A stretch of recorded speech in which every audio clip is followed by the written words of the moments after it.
Welcome back to News 3 Today. May is National Foster Care Awareness Month, a time to recognize caregivers and their commitment to provide stable, loving homes for children and youth in foster care.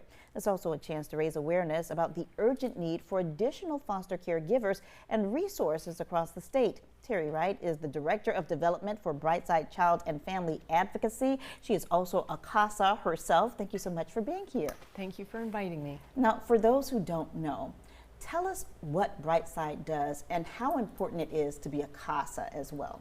Okay, so Brightside has three divisions under our umbrella. As divisions, as this corporate, it is nonprofit.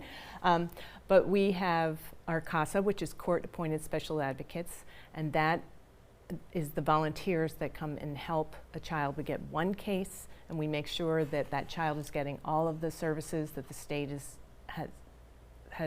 that they're entitled to with the state, and that they're getting their programs at school that they're entitled to, that they're getting their medical treatment, and they're getting good care in their foster home.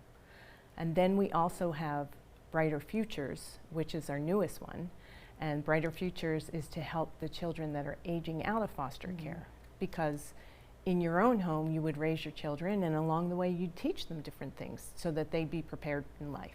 But a lot of these children were never taught anything in their biological home, and then they moved to foster care, and they might have gone through 3, 4, 9, 10 placements. So they don't get the same type of traditional learning and rules that we would teach our children as parents.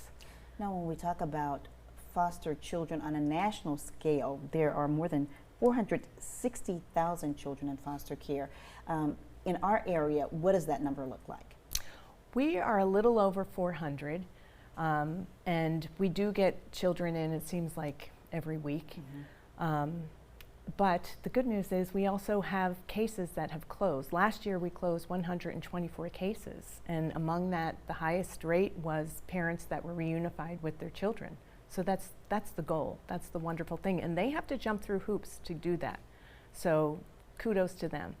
But we also have adoption, and we also have guardianship that's a little bit different. That gives the parents the opportunity to come, if they become healthy, contributing members of society and can take care of their children, they can go and get their children back if they're in guardianship. And that's the bright side of everything. And another bright side is the community support. A couple of weeks ago, Brightside held its annual Dancing with Savannah Stars that raised a lot of money to go to providing resources for families and children. Right. It was great. Yeah, we had 10 dancers, and not only did they have to learn how to dance in front of a group of people, of 400 people, but they also had to raise $15,000 each, and every single one of those dancers raised that and much more. It was very impressive. Now, where does the money go? So the money goes to running our programs, our CASA program, our Brighter Future programs, and we also have the Bright Houses. So they're 2 visitation centers so that children are able to visit with their siblings or their biological parents or their grandparents in a setting that is more home-like, rather than to be in an office at the DFACS building.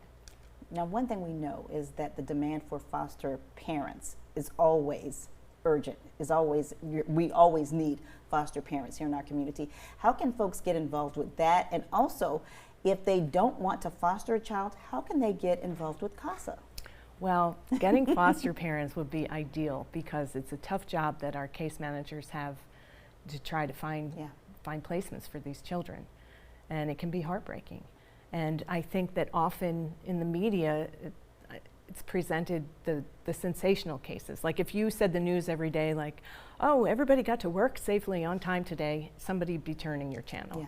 So what we're not hearing about are the successes. And we have wonderful cases where we have foster parents that are so in love with these children, and then when they're reunified with their biological parents, they stay together as a big village, so that they're supporting each other and they're staying in the children's lives.